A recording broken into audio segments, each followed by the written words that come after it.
嗨，大家好，欢迎收看科普医美新知，我们欢迎张帅张医师。我们今天要讲的是线雕第6集，如何让下半脸变小哦。好，对，这是关于线的第6集啊。那前面还有5集，大家有兴趣赶快回去看一下。我们录这个影片哦，有一个很重要的宗旨，因为医美现在很泛滥，对，在华人的世界，在欧美、台湾、大陆各处都非常泛滥。整个医美啊，诊所为了做生意，已经无所不用其极了，多夸张！为什么？很多所谓的专家是靠 imagination 来，很多他们所谓独特的技术是靠 hallucination 来。就是有很多东西是建立在妄想跟幻想上，这很严重，真的。甚至有的连上电视啊，都是可以用买通的。电视大家以为电视一定请的都是专家，没有。现在电视因为现在受到 YouTube 的冲击啊，现在连你上电视只要花钱你就可以上。我10几年前上电视的时候，是他们给我这个车马费让我们去，现在是他们常常都会靠花钱，然后去上电视节目。所以有时候你看到很多的资讯，它并不是真的资讯。大家可能看到我们的节目会发现我们讲的都很专业、很深入。但是有些客人说，他一开始看我们节目觉得哇，怎么讲那么难呢？其实我们这个节目有一个很重要的宗旨，就是我们希望透过这些正确的知识，帮助你们如何诊断，教会你们判别真假。这个是我们节目最重要的宗旨。身为解剖美学的奠基者，我始终坚持解剖分层为基础，结构力学来设计，安全优先是原则，因为没效才是最贵，想做要找专业。那讲到这个线啊，其实在讲今天的主题之前，我们就是讲说，其实线到现在已经即将迈入12年，然后我做线也已经15年。其实这个线的发展做的过程中，我已经看到这个线啊轮回已经潮起潮落，已经3轮，不只是在线哦，大家仔细去看，有很多。如果您现在是在荧幕前，你是之前已经接触过很多医美，你就会发现我讲的这件事有很多的技术啊，可能有一阵子一开始没什么人在做，后来有些诊所为了商业目的开始炒作它，哇，讲它多神多神，然后很多人就说他自己是专家，就把它炒上去，炒上去到一个程度以后，它又掉下来。你知道在台湾线雕这一种已经这样炒过3次了，有些人就说有吗？我以前都没听说过，线不是最近的技术吗？那因为你接触比较少，所以这个在每次炒的过程中，就有一些你就会发现一些状况。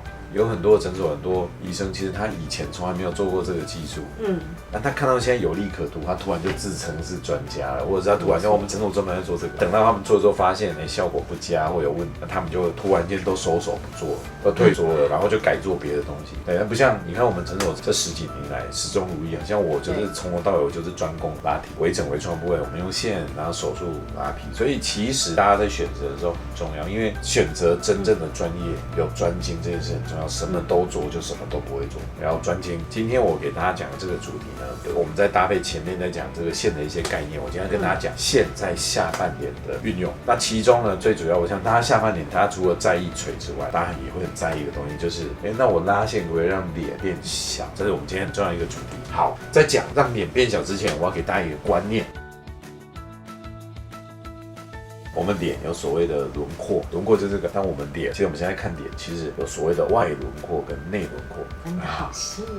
又要开始帮大家上课了要开始上课了。可是我们真的很多来的客人好认真，还抄笔记耶。真的，大家还会请教问题，说，请问你影片的哪一个问题是什么？所以我们节目也很多医生在看哈。对。那我们的轮廓是什么叫外轮廓，什么内轮廓呢？我跟大家看一下，其实这是一个图。外轮廓大家比较容易理解，就是关于我们脸外部的这个地方。那内轮廓呢，指的是内侧的立体度，可以想象一下，就是外面是外轮廓，内面是内轮廓。是我们脸的大小由这2个来决定。我今天就来解释，我们要让一个人脸看起来比较小啊，我们要注意什么？我们现在看外轮廓，那外轮廓最重要就是下半脸的部分，外轮廓最重要当然就是这一圈啊，这外面这一圈。那我们来看一下这个图的解释，就是关于下半脸最重要的就是这一圈。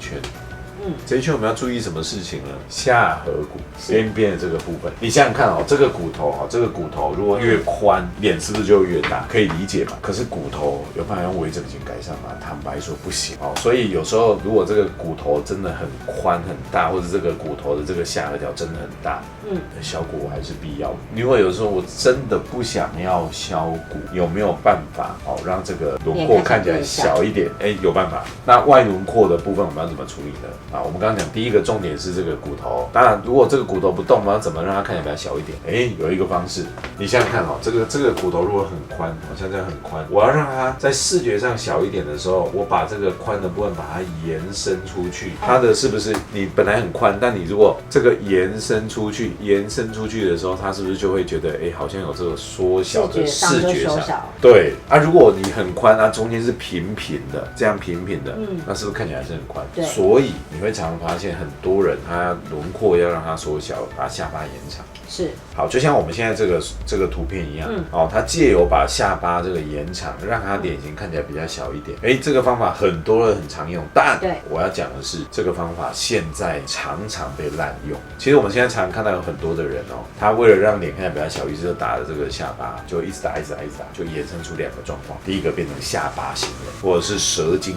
好长，或者变成埃及法老王。法老王这边就有一个这个，对，是不是看起来就很诡异？不 OK， 非常不自然，因为我们还是要符合一个比例的原则。这个比例的原则基本上就是1比1比1，三庭五眼这个1比1比1的这个原则。另外还有衍生出一个很奇怪的状况就是他下巴打得很长，结果这2坨肉很垂，看起来很怪。对。你有没有看过这种人？他想象中我想要小脸看起来比较年轻，所以下巴打得很长，结果脸都垂垂的，你看起来就会觉得非常的不搭嘎。所以只把下巴打长就可以把脸变小吗？不是，没有那么简单。所以我们还要考虑其他我们要一并处理的方式。好，我们刚刚讲了这个骨头，我们没有办法靠微整改善。那骨头上面的东西把它变小呢？这是一个很好的思路，因为我们的脸这个骨头表面还有很多东西嘛。请问我们这个骨头表面有什么东西？有我们的肌肉。对，哇，好聪明还有脂肪。好聪明哦。对，好，这个我们的下颌骨上面有一个东西就是咬肌，所以你会看很多诊所要把脸变小，最常用的组合是什么？打咬肌、打下巴，很常遇到哦。好，我刚刚讲打下巴有可能要注意一个是变成下巴型人，另外一个是你下巴很长，可是你的脸这垂的不顺，会很怪，对不对？那打咬肌总没有问题了吧？不是，打咬肌这个技术超级简单的嘛，基本上你有手就会打，那个就是拿起来噗就打。但是我这里要提醒大家打咬肌，你想，这咬肌就变小了，不是脸就小了吗？就尖上去，不是。大家请你一定接下来前方高能的听进去，我这里讲的就是咬肌在这个位置，在打咬肌的时候，你打的这个咬肌变小的同时，脸会往前垂，因为咬肌是一个很重要的支撑。当你这个支撑变小的时候，它没有支撑了，那东西是不是就容易往前滑？所以我们很常遇到有客人从其他诊所来说，我本来脸还好，我只是想要脸变小一点，结果我去了以后，他帮我打了咬肌跟下巴，现在大家都觉得我很怪。为什么怪？因为这变小，结果他垂，然后下巴很长，是不是我刚刚说的下巴长，就这里垂垂的？对啊，他说我咬肌变小，但我没有觉得我脸变小，因为它往前滑了。所以打咬肌要注意的第一件事情就是没有打好，或者是没有评估好，很可能你打完咬肌之后，结果你的嘴边肉变得更大更严重。对，再来打咬肌，你以为就没有问题吗？没有，还有第2个要注意的是，这个很常被忽略，咬肌上面还有一个构造非常重要，超常被忽略。有一个东西，其实我不知道为什么，因为有基本的解剖概念，应该都知道，我们咬肌上还有一个很大块的东西，但很少有诊所去注意这一块，我不知道为什么。所以我常常会有客人来，真的是千里迢迢来找我打肉毒打这个东西，还有每次从高雄坐高铁上来打这个，我说你不能在高雄打吗？这个很简单，你每次等我要等好久对呀。他说高雄他找不到诊所打这个，我不知道为什么是什么东西来跟大家说。腮线。对，就是腮线。好，我们现在看一下荧幕中腮线它在哪里？它腮线长在咬肌的表面。那大部分的人腮线没有那么大，可是有一些人他年纪大概过了45岁之后，不管男生或女生，有一些人他腮线会长得特别大。腮线长得特别大，有些人可能是体质，还有一些人呢，他可能以前他不小心有得过腮腺炎的病毒。腮腺炎就是人家说的低头皮，你有听过吗？有，就是小时候不小心他也感冒，然后这个脸肿很大，对，这个后来这个病毒会潜藏在你的腮腺里面，年纪大的时候就会让你的腮腺慢慢变大。那很少数的人呢，他是因为有一些比较特殊的自体免疫疾病，也会让这个腮腺变很大。那这个腮腺可以大到跟你的咬肌差不多厚，那怎么办？腮腺大要怎么处理？咬肌大打肉毒嘛，腮腺大怎么处理？打肉毒，也是打肉毒，对，就这么简单。它也是打肉毒，所以肉毒不是只可以让咬肌变小而已，它也可以让腮腺变小。那这些呢，都是影响我们外轮廓，所以外轮廓，我们要注意骨头、腮腺、咬肌、下巴，这些叫外轮廓。是。那这些外轮廓处理完之后，你的脸会小一点，没错。那这样就 OK 了吗？不是嘛？我是不是还提到一个东西叫内轮廓？那内轮廓在下半脸最重要的位置是哪里？嘴边肉，就是嘴边肉。内轮廓最重要的问题就是什么？嘴边肉。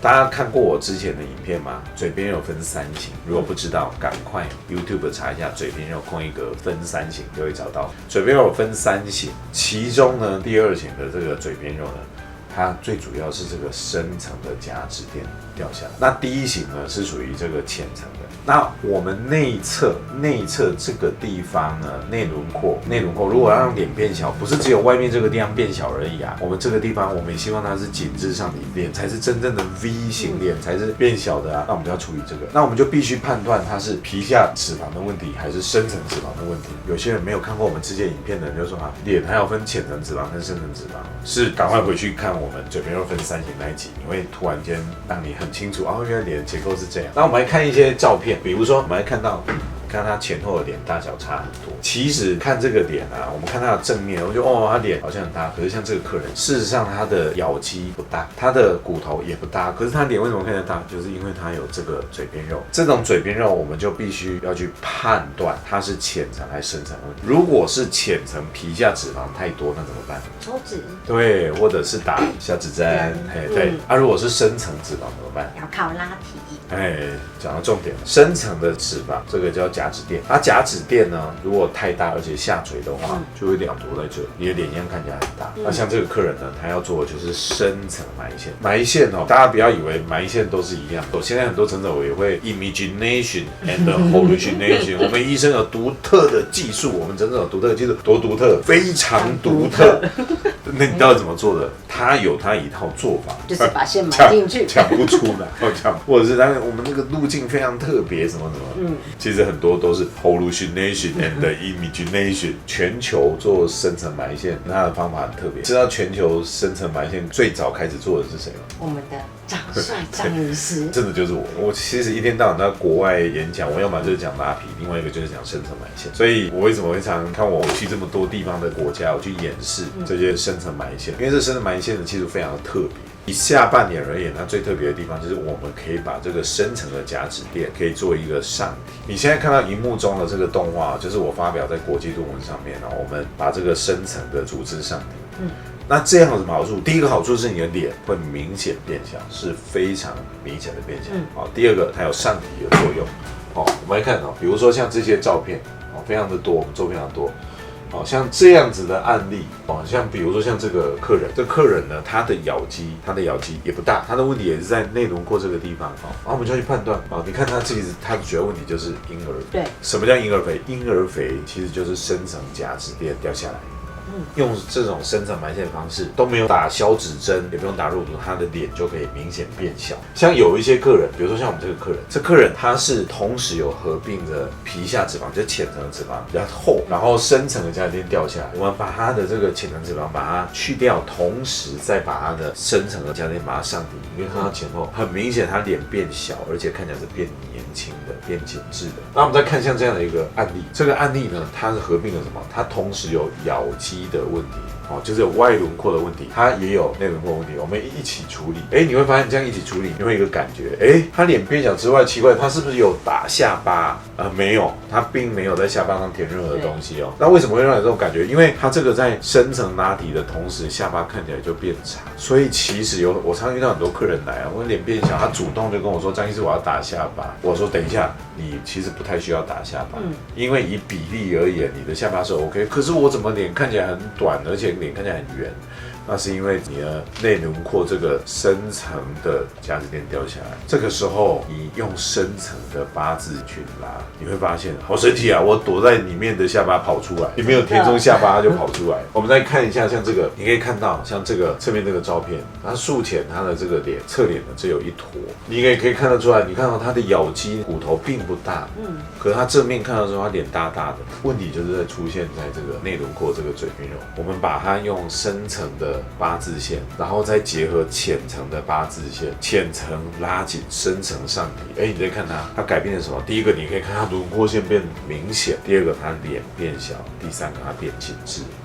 你看这个图也是一样，它术前你看它在嘴巴旁边，他会觉得说，奇怪，我以前脸蛮小的，怎么现在觉得好像含着一颗卤蛋？这个卤蛋就是那个深层的夹子垫。所以荧幕前的你现在拿起照片来看，如果你一直觉得脸垂垂的，或是脸有变大的感觉，你仔细看你的侧脸，你这里有没有觉得你含着一个小卤蛋？比较小的是小鸟蛋，比较大的是卤蛋，比较严重的是鸵鸟蛋。但是你如果这里含着一颗这个东西，那这是什么？这个就是深层的组织掉下来。不要紧张，这个很简单，半个小时就可以把这个处理掉。处理完就像这个，你看很明显小鸟蛋不见了，然后你的脸上去了，脸变小了。像这个案例也是一样你可以看到哇，它就很明显像这个只有做下脸，它中脸没有做，那你就可以看到说它的下脸上提变小、紧致，轮廓线跑出来。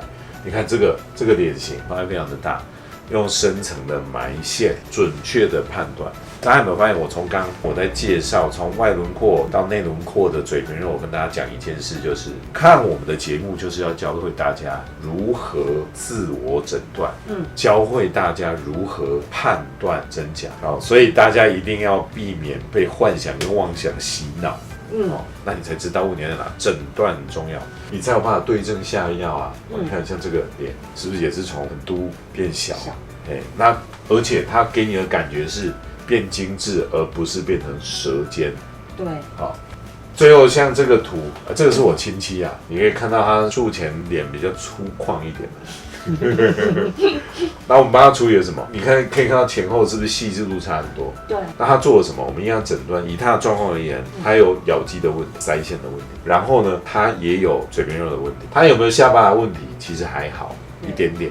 那我们借由这样的处理，你就会发现，哇，脸变紧实了，变小了，变上提了，对，整个就精致感的出来。我们今天讲了很多很多的概念，乍听之下好像有点复杂，不会，我帮大家复习一下。我们希望我们的脸是精致上提变小的。我们一个判断，先从外轮廓看，先注意你的骨头有没有问题。那你的骨头之外，上面还有什么？有咬肌，咬肌上面这里有腮线，这些需不需要处理？那你的下巴在比例上是符合1:1:1，还是真的很短？需不需要延长？这是外轮廓。外轮廓之外，内轮廓你的这一块嘴边肉有没有很大？有没有下垂？需不需要处理？这几个下来，你一个一个诊断，你就会知道你真正需要的是什么。千万不要再以为我要用微整让脸变小，就是只要打咬肌，只要打下巴，这样是不 OK 的。照着这样的诊断顺序，就可以让你避免踩雷。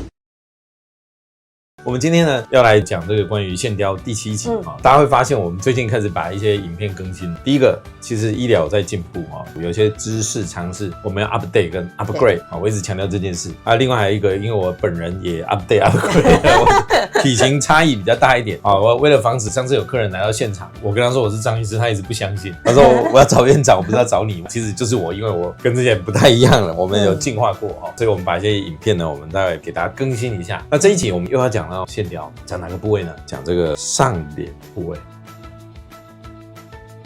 我们做这个线最主要的目的是为了改善松弛跟下垂。那上脸呢，当然最主要就是为了要改善我们的眼皮跟眼尾是重点。不过呢，我要先跟大家讲，拉眼皮跟眼尾这个技术其实坦白说蛮简单的，但是也蛮难的。奇怪，什么意思？其实拉眼皮跟拉中下脸比起来呢，我如果只是用一般简单的埋线人，我觉得它是最简单的。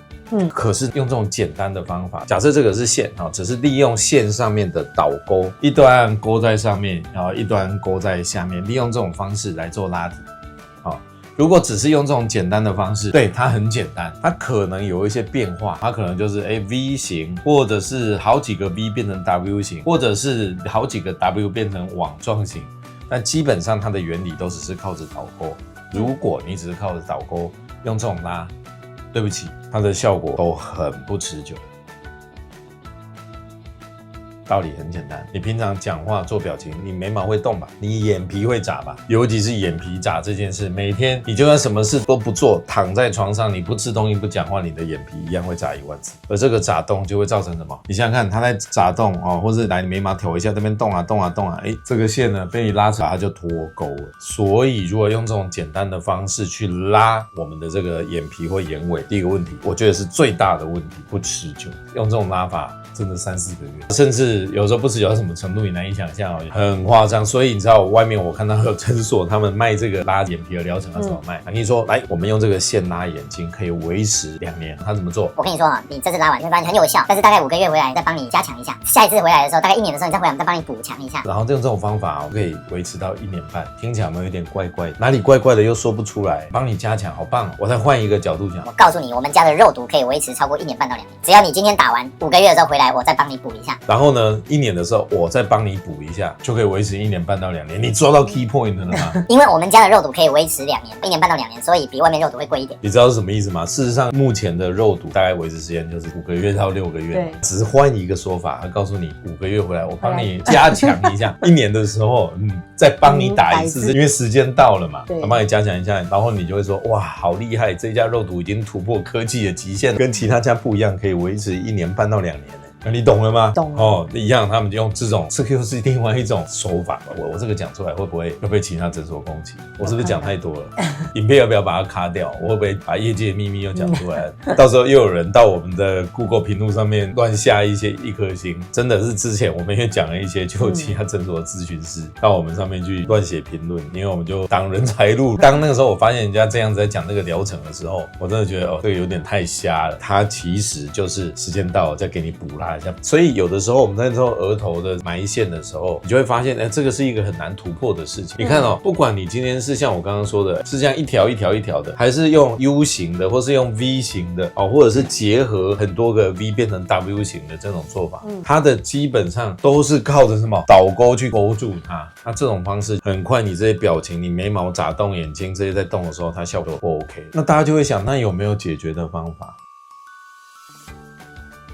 有时候我会跟客人说实话，其实做这个额头如果可以，我帮你做新式的内视镜额拉。新式的内视镜额拉跟五爪拉皮是不一样，更进化的方式。这个手术其实大概也就50分钟到1个小时恢复期也很短7到9天，可以维持10年。有时候我会跟客人说，其实对我而言，我觉得它就跟微整一样，那伤口又在头发里面，4个1公分的小伤口可以维持10年。如果可以接受的话，那你就干脆做这个，因为不管是手术本身的时间，或是恢复期也很快。但是当然，有的时候客人就是说，我就是不敢手术听到手术我就皮皮唰。张医生，你说7到9天，但我连7到9天都没有没有方法？你这个8字线，不要说在台湾，都国际上的医师都知道这个特殊的技术，你在额头没有方法吗？有方法，这个方法很特别，回归我们原始的概念。这个3代8字的方式呢，它就不是单纯靠导钩，因为靠导钩就像我说的，它很容易你勾住没有错，马上有效，但很容易做表情，做一些动作，它可能导钩就掉下来。就像刚刚这样，动动。然后就掉下来。好，所以我们不是这样子做3代8字的原理就是，我们会在里面做一个绕行，像这样子去锁住要掉下去的这个 target， 拉不会掉。直到你线吸收之前它不会掉，所以它才稳固。这种做法它有什么好处？第一个好处来咯，我们来看这个图。我对颜面的解剖比较熟，我想在台湾应该比较少医师比我对这个脸上关于这个 cosmetic 的 anatomy 解剖的构造在脸部的部分还要理解。因为脸部的解剖学虽然人类这1万年来都在研究，可是就这10几年针对美容医学上面它的观念大幅度的提升，所以有很多东西是以前一些老医生不知道的。其实像这个侧面图它就是在讲我们的额头侧面的构造。不要看额头皮这么薄，它一样可以分成3层。它不只分成3层额头本身，它还分成上中下。你可以想象就很像一个9宫格，而且它还可以分成内中外这几个部分。有没有很好奇这个解剖构造啊？这个我在帮医生上解剖课的时候我都有讲。那我知道我们频道很多医生在看，如果你好奇的话，下次开解剖课的时候大家可以来听，可以来学一下。我给大家看这个图，就是因为我们额头，我记得是额头也分成3个层次，尤其特别厚的部分就是这个位置。我们用刚刚这一种8字的方式，像一个套索的方式，我们去用，那它就可以有什么样的一个效果？它就可以把这个比较厚的这个部位，这里个比较厚的部位呢，在古代我们叫 eyebrow fat pad， 就是我们的眉毛的脂肪垫。那现在呢，我们又叫它 roof， 我们就可以把这一坨东西做一个上体。那它有什么好处？你会发现很多人，他随着年龄呢，他这一坨东西啊，眉毛这一坨比较厚的东西，它往下掉的时候，它这里就变得比较厚，然后这个地方就凹下去。我们用借由这样子捆住的方式往上提的时候，不仅你的眉毛眼尾会上提，而且你这个上面的凹也可以同时改善了。而且重点是这种做法它会比较稳固，会比传统的方法稳固很多。我们来看一些照片，好，我们来看，比如说这个照片，好。我们做完了之后，你会发现，它的眉毛、眼睛上去了，而且它上面的原本眉骨上面的凹也有一些改善哦。我们再看这个你可以看到什么？它的眼皮跟眼尾明显改善，眉毛上面的凹也改善。那这里又涉及到一件事，因为一般呢，我们在做眼尾，其实特别是东方人眼皮的下垂往往是眼尾最先开始。那眼尾的拉提呢，我们用刚刚那种只是靠着导钩这样子的一个方法来，这种做眼尾，对不起，效果非常的差但是我们用这个8字的这个方式呢，用这个套索把它锁住的时候，一拉，这个眼尾的效果就可以这么明显，就像我们现在画面中看到的这么明显，它眼尾的效果。你看光这个眼尾的效果，会不会就让很多人本来看起来有点衰衰的样子，看起来就比较开朗？好，我们再看像这个侧面也是一样像这样子眼尾的效果，它看起来就是什么自然的。上提除了可以改善，你看像这个客人眼皮眼尾下垂上面的凹也改善，不只是这样。其实有很多人就会说，我其实如果今天不是只有单纯的这个眼皮或眼尾垂，很多人他会在意一件事情，他的眉形。尤其是很多人他习惯性，他可能看东西，我习惯看近，他会忍不住皱眉。大家知道吗？我们整个上颚这些肌肉里面有一个肌肉是最容易把我们的眼皮往下拉的肌肉。是什么肌肉？皱眉肌。就是这个肌肉，这个肌肉你忍不住往下皱的时候，你会发现，皱眉的时候，它就会把你的眼皮往下拉。所以皱眉肌它是我们整个往下拉最严重的一个肌肉，而且还会让你一直往中间收缩。所以我们常常说什么叫眉开眼笑。眉开眼笑，一个是这里要往上开，另外一个是我们的眉毛不要往中间皱。那这个时候我们就需要用到一个特殊的方法。那这个特殊的方法一样是利用我们3代8字的原理这个其实是我去国外演讲的时候，就是在讲那个操作的过程。那这个方法呢，我们就可以把这个眼头、眉头这个地方把它往上拉的同时，还可以让它往旁边开。比如你本来习惯性这样，把它往旁边开，把它往旁边开，那这样子你看起来的时候才不会说，如果你想象今天一个画面你今天是皱的，这也是皱的，然后你这样往上，这样不是很奇怪吗？正常应该是它要开，所以这个方法是一般额头拉线做不到。一般拉线它都是往比较垂直的方向拉，它没有办法让眉头往旁边开一点。那这个方式它不仅往上的时候，同时它也可以往两边，那对于你的皱眉纹改善也有用。那如果这个时候有一些人呢，他已经有那个静态的皱眉纹，那个很深的，或者是甚至像刀疤这个皱眉纹呢，很多人无法用玻尿酸处理，而且我们之前有影片有讲，用玻尿酸打皱眉纹很危险，因为皱眉纹这里的血管跟眼睛是相同的，你打玻尿酸很容易失明，很恐怖。我们这时候怎么办？我们就可以搭配用筋膜，就可以把这个地方铺平，效果非常的好。大家很无助的时候，打肉毒没有效，打玻尿酸好危险。我们用筋膜就可以把那个像疤痕一样的细纹可以把它铺平。你如果再搭配像这样子的一个拉提的方法，它效果就非常的好。非常多在拉提眼皮眼尾的时候，对于我们的眉心它都有一定程度的改善。所以如果今天你的眉毛往下掉了，你的眼皮垂了，你的眼尾垂了，你要怎么办？你要做拉提的时候，记得你有2个选择。第一个选择，坦白说，如果你问我，我还是会跟大家说，如果你时间允许，毕竟恢复期很短，7到9天而已，伤口又很隐秘，新式的内镜颌拉它的 CP 值一定是比较高的。但如果你现在很害怕手术，或是你想要试看简单的方法，3代8字提眉眼尾也是一个选择。讲到这，我就顺便跟大家讲，如果大家对于你的眼皮垂你很好奇，我们接下来会有一系列的影片，会介绍各种眼皮垂它的分类跟它怎么处理。有的眼皮垂要做提升，有的割双眼皮，有的是要做眼睑肌。那怎么判断往上提升？除了内视镜，还有没有其他的方法？我们接下来这一系列的影片都会跟大家介绍，欢迎大家可以继续来追踪我们的频道。Hello， 今天又来到了郑医师桑尼大改造的时间了。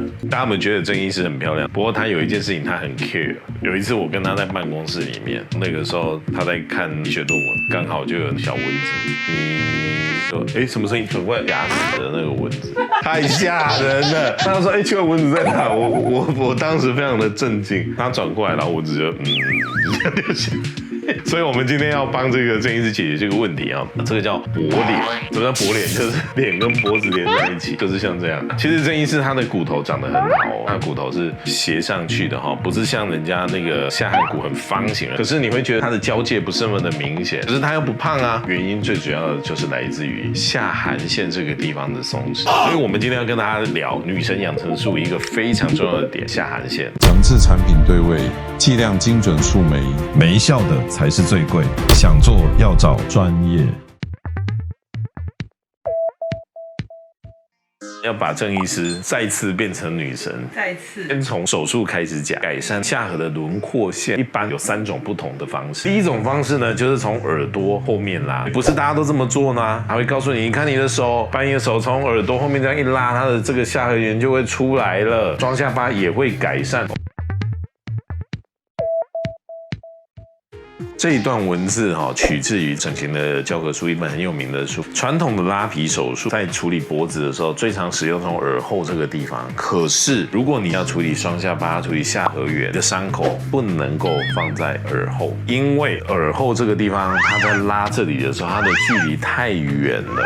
刚开始是有效的，但是很容易这个地方就会回弹回去。我们知道我们脸有很多的韧带，这像有一堵长绳一样，把我们脸分的内侧跟外侧。脖子也是一样哦，脖子在这个地方。它也是有韧带的，那这个韧带也会把我们的脖子分成前、中、后3区。所以今天你拉后面这一区的时候，你这个地方怎么拉，它的力量到这里的时候已经被消减了很多。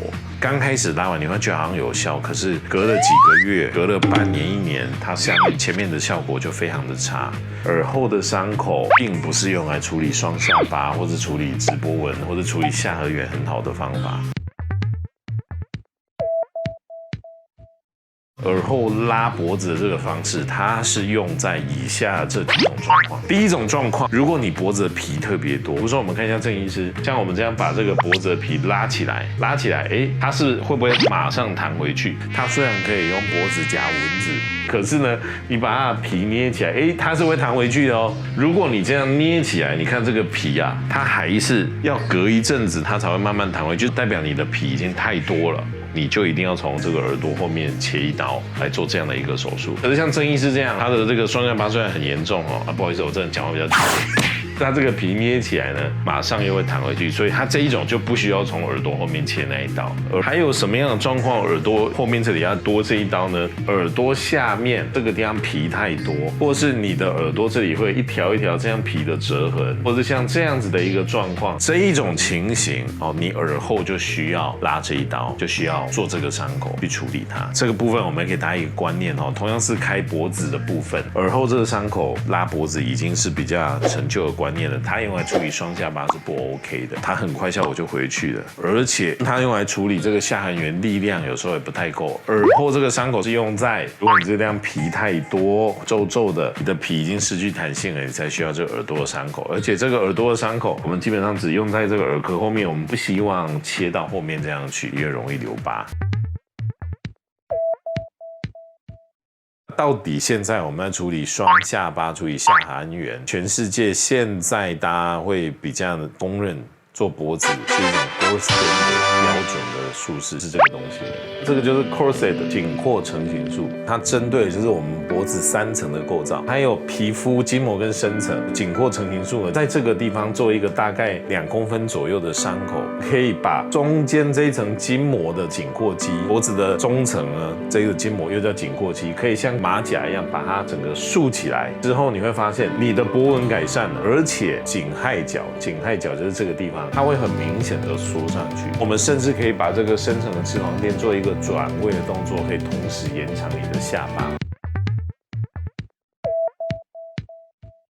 这是来自于一篇那个研究论文他说的，像这样子 corset 的紧廓成型术，为什么它已经会变成脖子的 corset 呢？它有很多好处。首先 corset 的紧廓成型术不是只有处理皮肤的问题，它会处理第2个中间那一层筋膜，它会像马甲一样收紧。第3个可以处理我们深层的脂肪垫，这件事非常的重要。我们在处理脖子的时候，我们要去判断你的双下巴是很单纯皮肤跟皮下脂肪的问题，还是深层脂肪垫的问题。如果你今天只是皮肤的问题、皮下脂肪问题，你或许打消脂针会有些帮助，或许拉线就可以把它收紧。可是如果有深层脂肪垫的问题，没有用 corset 的紧廓成型术的话，事实上是没有办法把这个深层脂肪垫做一个好的改善。像我们刚刚帮郑医师做超音波，可以去判断它有没有深层的脂肪垫之外，有一个简单的方式，你可以把你的手像这样子，不是小小的这样大大的这样捏住你双下巴的位置，捏深一点，吞个口水，你会捏到一坨圆圆的，然后有一点弹性端端的东西，那个可能就是你的深层脂肪垫。如果你再吞个口水，你发现它会跟着鼓动的话，那代表你的深层脂肪垫是比较大的。如果你摸不出来，那你赶快过来，我帮你做个超音波，我们就知道了你到底有没有深层的问题。因为如果你今天双下巴是深层的问题，就算打100cc 的消脂针都不会有用，那线你再拉50条它也不会紧，因为消脂针跟脖子的线，它们都只能针对筋膜以上的部位，它没有办法处理到深层的脂肪垫。紧廓成型术呢，它有很多的好处，它可以处理到深层的问题之外，可以收紧你的筋膜，不管你是浅层或深层脂肪，它都可以处理。当你在收紧筋膜的时候，就像他讲的哈，它可以同时托提住你的双下巴，托提住你的下颌腺体，还有你的下颌缘。corset 它就像马甲一样，它是来来回回的这样的固定，像马甲一样把我们的紧括肌重新把它锁紧，所以它维持的时间、维持的效果相当的持久。如果你今天你有双下巴的问题、下颌缘的问题，你单纯从耳后拉，其实那个效果是不持久的。哪些人脖子拉线或者是做消脂针一定没有用的？我们可以看这几个图，这里非常特别的松，这个地方有一些像火鸡脖，比如说这是很有名的艺人，这个在男生这样的脖子特别常见。一般下巴比较短的人，脖子的这个角度、这个线条就是一个很陡峭这个角度。我们做完之后，你可以看到它马上就缩上去了，颈合角的角度就出来了。我们再看，你可以看到这个就是什么？它原本有火鸡脖，它的脖子下面这个地方啷啷的。有些人他的表现是一条一条的那个直的脖纹，很多人以为这是皮松了，不是，这不是皮松了，这个就是中层的筋膜松了。我们做这个 corset 紧括成型术的时候，很明显脖纹消失了，颈合角又跑出来，这个就是 corset 紧括成型术的威力，它的效果特别的持久。我们再接着看哦，这个就是一个很明显的一个双下巴，有一个特色就是它不是单单的就是整片皮很多啊，或者是肉很多，你从侧面看，它的下巴这里好像有一球东西在这个地方，就是深层脂肪垫太大。那我们在做 corset 的3层次的时候，你把这一个深层的脂肪垫我们把它拿掉，很明显你可以看到它的颈合角就跑出来了，就会变得很漂亮。还有一些人这个地方你会有一个感觉，他在手术前你会觉得他脖子很短，看他的整个脖子好像就这样子而已，下缘它的角度就这样连下去，好像是架在肩膀上。同一个人我们做完 corset 之后，你会觉得他脖子好像延长，这就像一个人当他没有腰身的时候，你就会觉得整个人就是比较圆筒状。可是他一旦有腰身的时候，变得很修长。你为什么在逼我？那我们讲的这些是针对手术，如果真的不想手术，有没有别的方法？很重要一件事，就像我刚刚讲的，如果想要处理你的双下巴、处理你的下颌缘，你要先判断出来你有没有深层的问题。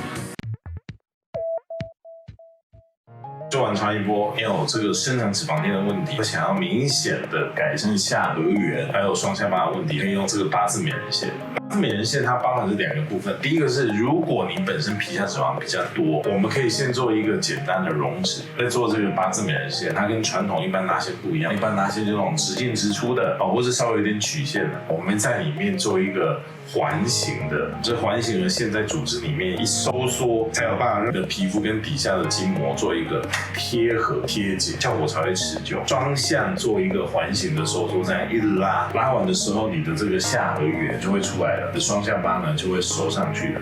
如果深层脂肪不是太大的问题，你坚持不想要手术那有没有什么方法可以明显改善你的下颌缘跟双下巴呢？也是有的，就是用这个八字美人线。就是我们可以看到这是一个八字美人线的效果。你当然会看到说，哇，这个效果是真的还是假的？这个不是修图的它原本双下巴跟下颌缘都糊在一起了。做过超音波的扫描，它深层脂肪垫其实并不厚，深层脂肪垫跟你的体重是没有关系的。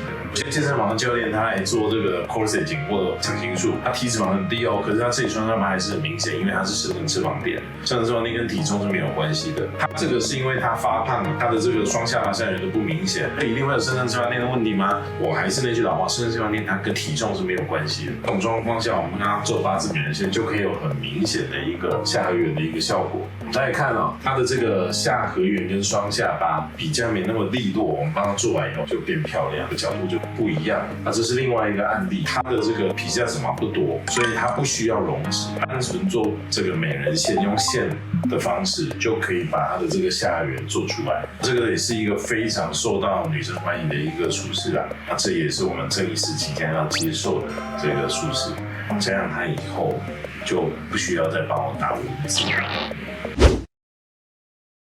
Hello， 欢迎大家收看科普医美新知。OK， 今天我们的题目呢，其实是很多人在意的，可是呢，很少诊所或是很少医师敢针对这个主题来讲解，因为这个主题呢听起来很简单，可是你要很有把握才可以。今天的题目就是关于苹果肌的拉提。首先要讲到底什么是苹果肌，你看每个女生都知道，现在很多男生也都知道，可是在医学上面，像我是做颜面重建的嘛，可是我一开始听到民众讲苹果肌，我想说Apple muscle 吗？还是说苹果肌是我们口语的说法？那真正在医学上面，我们在指的是这一区，也就是眼睛到法令纹中间的这个区域。这一块其实不是肌肉，中脸这里有5条肌肉，可是苹果肌是这些肌肉上面的一坨脂肪。苹果肌这个区域其实就是我们一般人俗称中脸的这个地方。我们的脸分成上脸、中脸、下脸跟脖子。那为什么中脸拉提它很重要？因为这个苹果肌在我们脸的正中心。我有时候用这样一个比喻，大家就容易理解。就像我们一个人的中心是什么？是胸部。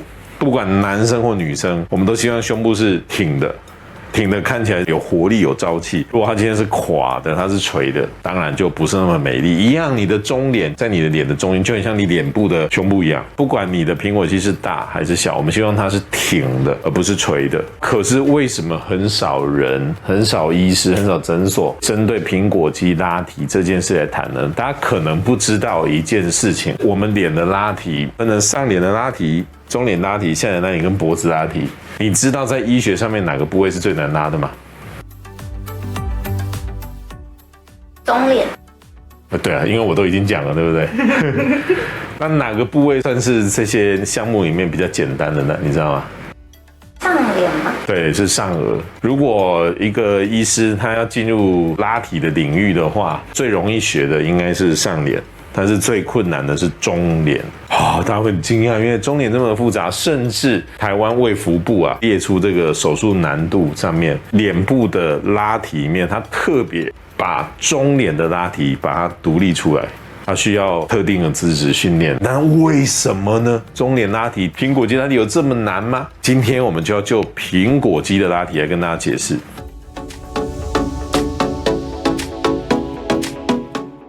那就像我们平常在讲的，所有的医美整形项目，我们可以把它分成仪器、注射微整、微创跟手术这4个部分来讲解。但是首先我们要讲一个仪器，仪器在做中脸拉提，不管是电波、音波，它在中脸拉提的角色其实是很弱的。你用电波、音波，你有时候你会发现，你力量打得再强，它的拉提效果就不是很理想。怎么做呢？他就会觉得哦，他的苹果肌就是垂垂的，或者是有些人我把能量开很强，达到了溶脂的效果，你的苹果肌变小了。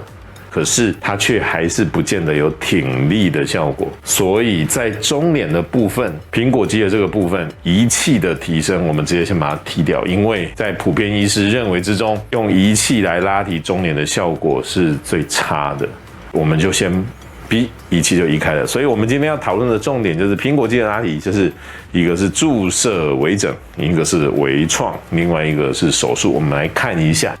在讲这个之前呢，我们现在讲一下中脸的构造。为什么在医学上，我们认为中脸拉提它是特别困难的？我们来看看这张图，这个是什么图？脸上一条一条的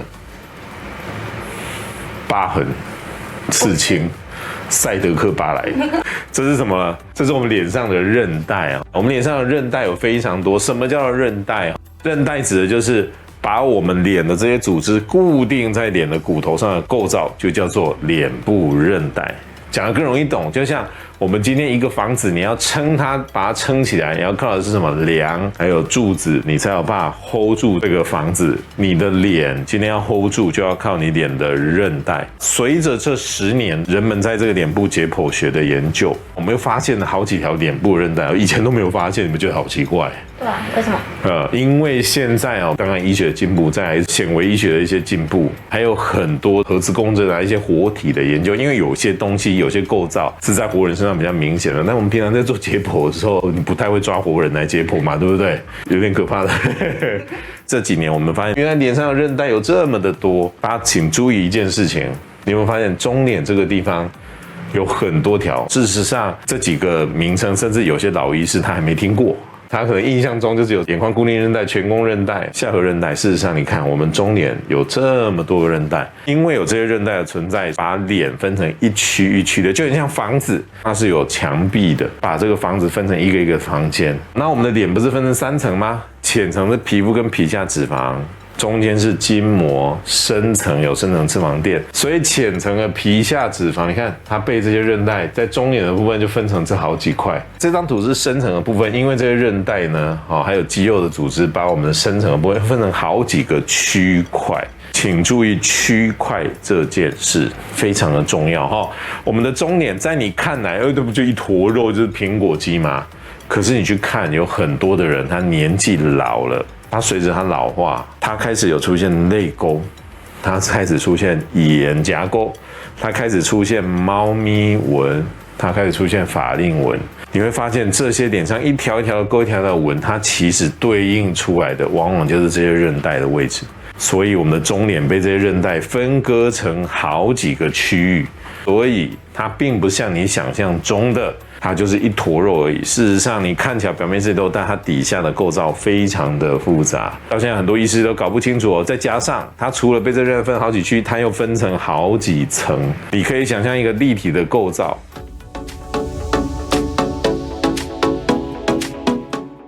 因为它很复杂，所以它在做提升的时候，也往往不像你想的那样。所以我首先要讲的就是苹果肌的提升，用微整注射的方式。不管你今天注射的是脂肪，或者是玻尿酸，或者是其他的填充物，我们很常听到一件事，告诉你说，我们可以借由打中脸的某些区域来改善我们苹果肌的下垂，我们可以借由打苹果肌的位置来改善法令纹。真的是这样吗？真的是这样吗？不要被话术了哦。我们按照解剖来看，我们最常在做苹果肌拉提的最常打的区域是这一区，颧骨上面这一区。很多人说我打这个地方，你的苹果肌就会上提。那有些人就是我打在苹果肌的这个地方，你的法令纹就会减轻。可是事实上，很多时候你刚打完的时候，你看镜子，真的也有挺上去了。可是我们不管在做什么疗程，很重要一件事，请大家记得，我们要看的不是当下。就像我常常在讲说，你用线拉完，哇，当下很有效。你今天做完电波、音波，给你看半边脸，当下很有效。各位，你回家拿吹风机吹自己的脸，吹15分钟，当下你吹的那一边也会很紧啊。但是当你换完衣服一出门，它就掉下来。没有意义嘛。所以我们要看的是它后面真正的效果。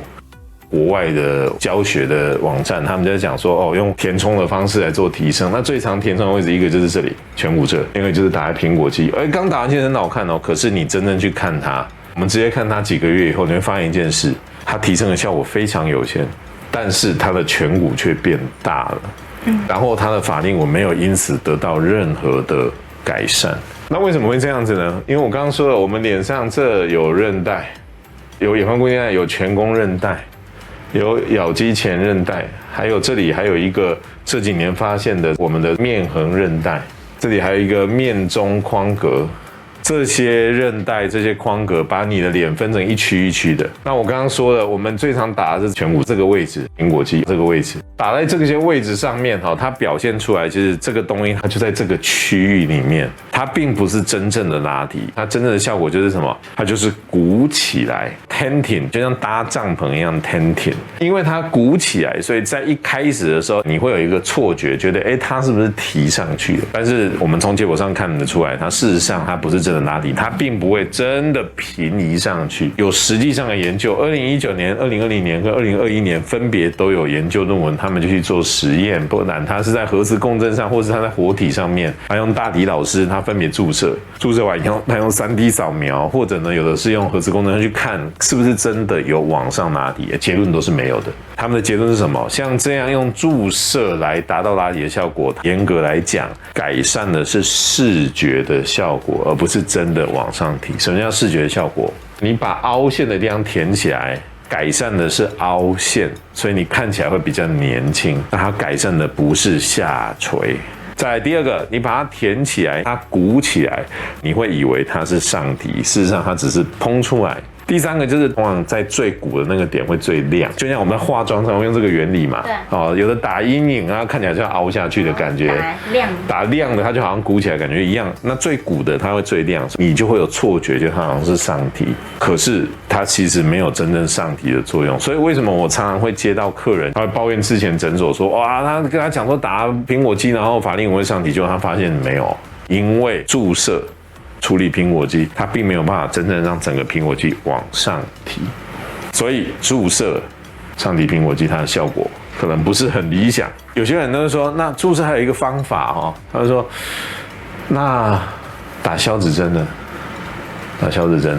我们看这是国外一个网站，你看着打完好像比较年轻啊，可是你会发现一件事，它下垂苹果肌的这个地方，你会发现其实它还是垂的。请大家弄清楚一件事情，消脂针它的作用从头到尾都是为了消脂肪，它没有办法收紧你的组织。这也有很多篇的研究论文它会告诉你说，消脂针打完你皮肤会比较紧，不会哦，并不会。所以打完消脂针，你的脂肪会变少，可是苹果肌下垂的部分会因为消脂针的上提吗？不会。很多人他的法令纹上面会有一坨这样的脂肪，这一坨脂肪怎么回事？它其实是苹果肌往下滑了。当它往下滑的时候，你的肉就会堆在这个地方嘛，对不对？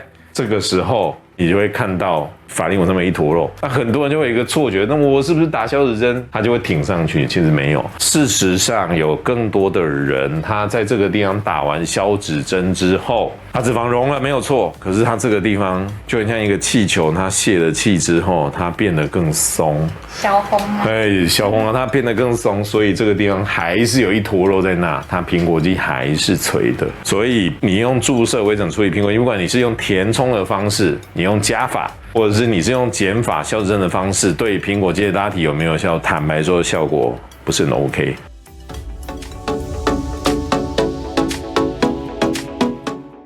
接着我们就要看另外一件事，我们在讲微创拉苹果肌。微创拉苹果肌当然最主要的项目就是什么？用线来拉。那用线拉苹果肌，它有没有作用呢？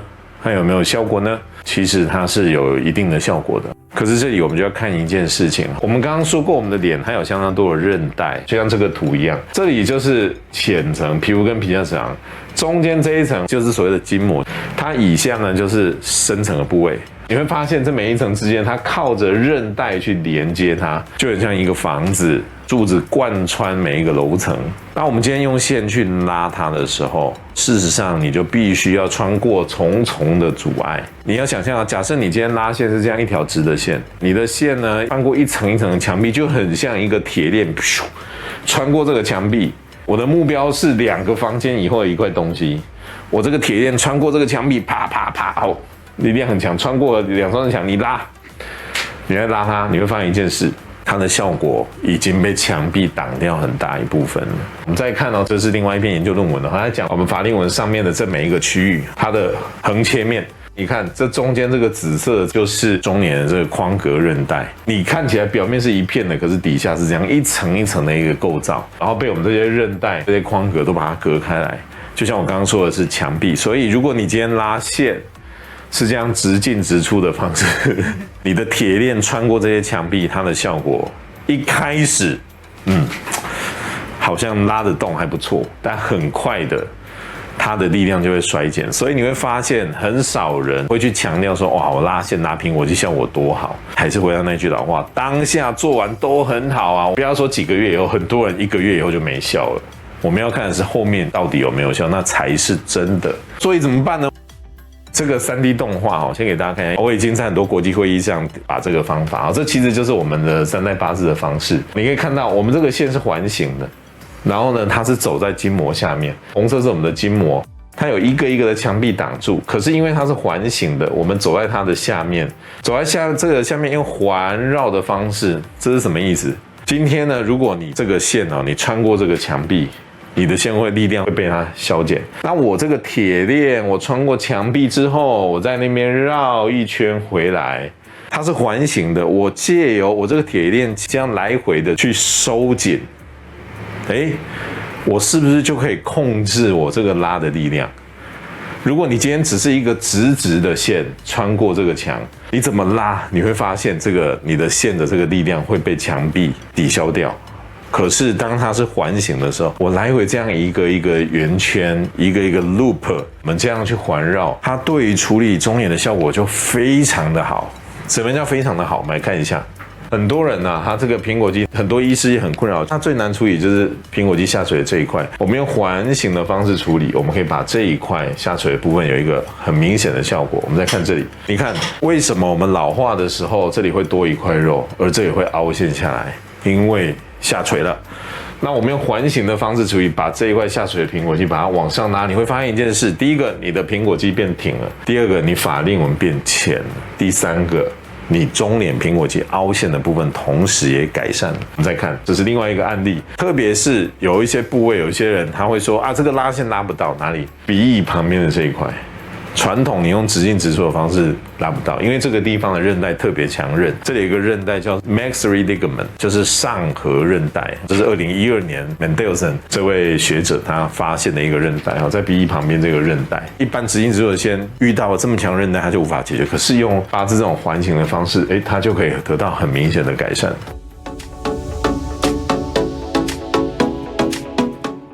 最后一个主题就是手术拉提苹果肌。手术拉提苹果肌其实是很困难的一样技术。为什么呢？因为中脸这个地方，它不止韧带多，它的表情肌非常的复杂，它的神经走向非常的复杂，然后这里还有一多的血管。偏偏我问你我们脸最垂的地方是外侧还是内侧？内侧嘛，对不对？偏偏它是最垂的地方，所以有很多人他做完手术之后，他觉得外侧紧得要命，内侧还是一样垂，非常常见。所以中脸拉提，我刚刚前面就提了，它其实是拉提外科的一项修炼。做中脸拉提在以前很常使用一个方式，就是从眼睛这个地方开。这个方法好不好？也不错，但是它有它的局限在，我们要慎选 case。 什么意思？我们来看一下它其实呢就是开眼袋的方式，从这边打开，然后呢进去做一个拉提。可是问题来了，我们脸这个地方不是有韧带吗？因为眼睛这个地方伤口比较小，就跟眼睛一样宽，所以一般而言，我们如果从这个地方开，这个眼眶空间打得开的。可是问题是下面这些韧带它打不开。首先，我们眼睛这个位置，你没有办法说我把眼睛拉开完还得了，醒过来眼睛也裂开这么大，不行嘛，对不对？它的伤口就是得要这么小，所以我们从眼睛下面这个地方开的话，它最主要能够处理的范围大概就是这一区。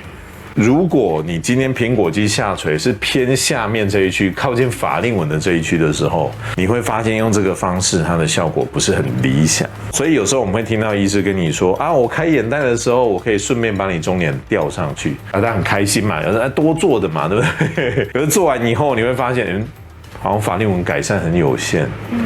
所以请大家弄清楚一件事，从眼睛下面做苹果肌拉提，它最主要拉的是上半部的苹果肌，下半部靠近法令纹的苹果肌它是拉不到的，它是拉不到的。第二个就是，如果你的苹果肌很大的人、很重的人，你从眼睛这个地方去开，要小心，一个不小心会怎么样？会造成眼袋外翻。为什么？太重了，就会把你的眼睛往外扯，像对，像做鬼脸一样。所以手术拉提苹果肌，从眼睛开，只能改善上半部的苹果肌，下半部针对下苹果肌，针对我们的法令纹，效果是不好的。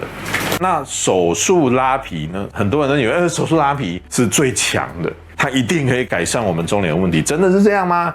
我之前有好几集的节目我在介绍手术拉皮，欢迎大家回去看哈。我们最近最新的这个在讲手术拉皮的分类，我觉得那一集讲得非常的清楚。如果你对手术拉皮兴趣，你一定要看那一集，那一集我真的觉得很棒哈。我们手术拉皮里面其实分很多种，不管你今天你做的是传统拉皮单层次的，或者你做的是10几年前的筋膜拉皮，都有一个最大的问题，就是他们最主要做的区域就是这一区，就是眼角以外的区域，眼角以外的区域，他们就是借由扯眼角外面的这一块来改善你的内侧。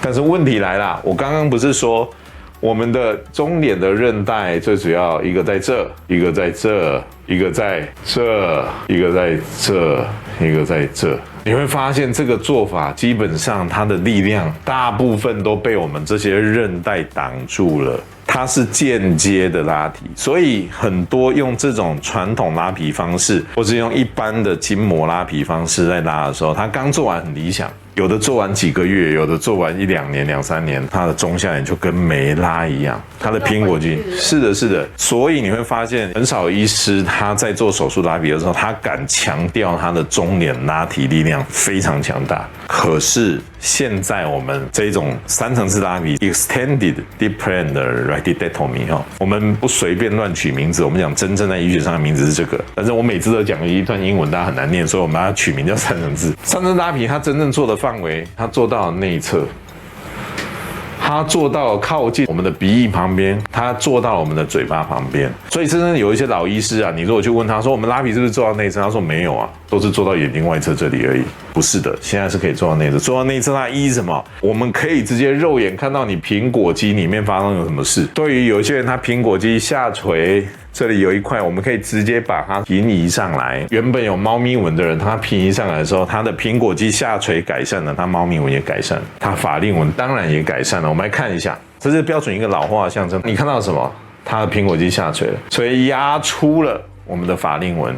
你看到什么？它下垂了，它的猫咪纹变得非常的明显。你看到什么？因为它下垂了，所以它有全带的问题。经过3层次拉皮之后，我们做到内侧，你可以看到它苹果肌上去了，它猫咪纹同时改善了，它的苹果肌就是挺立的，它的全带也改善了。一样的道理，看到刚刚那个是一个男生，现在是另外一个女生，你看到什么？它苹果肌下垂了，下垂了之后，你会发现它的中脸苹果肌很凹。很多人看到这样的第一件事情就是什么？啊，赶快填，赶快塞。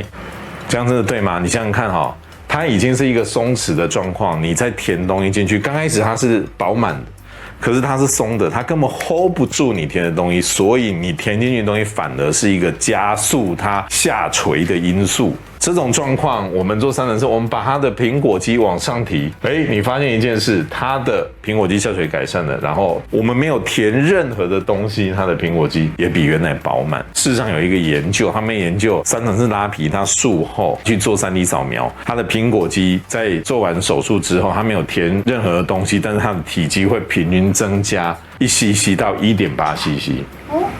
你不用填任何东西，只是靠拉提而已，它就会上去。这跟传统不一样，传统如果你是从往外用扯的，你的脸都是扁的，好，是不一样的哦。这是另外一个案例，你看很多人他会告诉你，靠近鼻翼旁边这一块是无解的。可是三层式拉皮，因为它会直接做到内侧，所以你看到它的苹果肌上提之外，大家很多人最讨厌鼻翼旁边最深的这一块，它都可以改善。而且三层式拉皮，因为它已经做到内侧这个地方来了，它既然已经做到这个地方来了，你会发现它不仅把苹果肌上提，我们可以把边缘这些多的组织拿掉之后，再从这里直接拿来填这个凹陷的部分，拿你不要的组织来填你凹陷的部分，直接填到这里来，因为我们已经做到这来啦。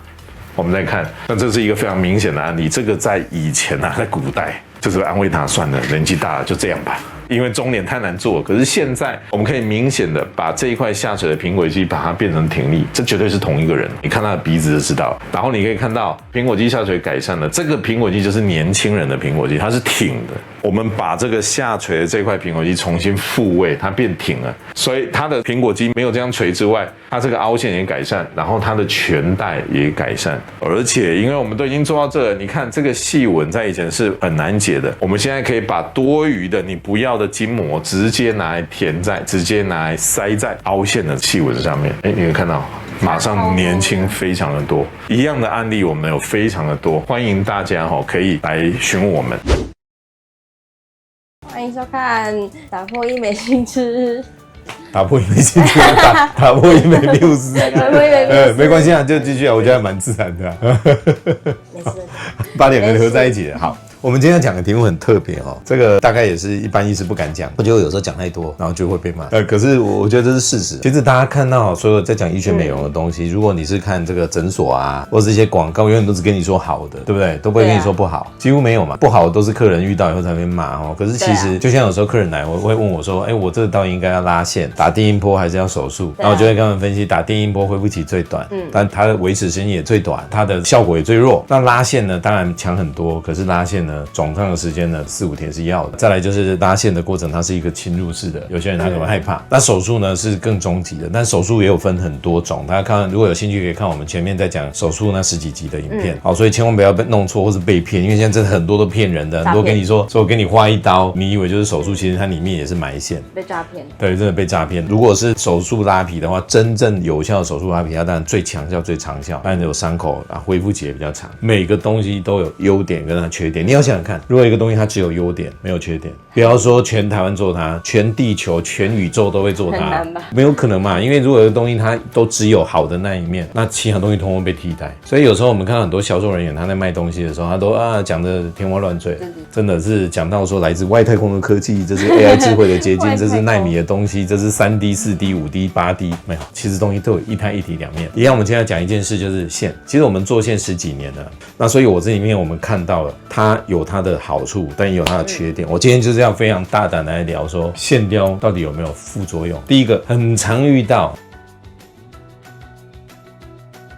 会有人跟你说不要埋线啊，埋线之后可能会造成纤维化，会造成以后手术的困难。其实什么叫做纤维化？我们要先了解纤维化这件事。其实我们所谓的纤维化，我们组织里面它因为受伤了以后长出了一些纤维，再来就是纤维造成的粘连，这个才叫做纤维化。什么叫做纤维？你知道纤维的本质是什么？说出来你们一定吓一大跳。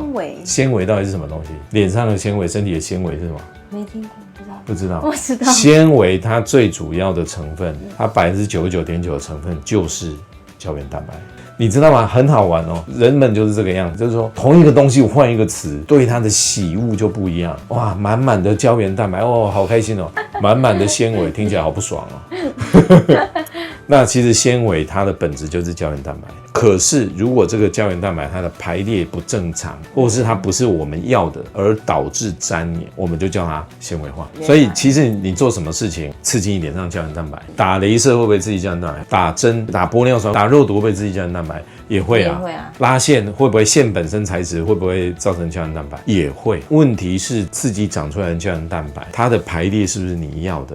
你做的对或不对？如果你今天做错了，导致粘连，那个就是我们不要、我们讨厌的纤维化。所以说线呢，它的确会刺激胶原蛋白增生。那这个增生出来的胶原蛋白会不会是你要的？可以增进拉提、增进紧致，还是你不要的？在于医生懂不懂怎么做，这很重要。你如果是乱拉，我等一下后面给大家看乱拉，有些地方不该拉。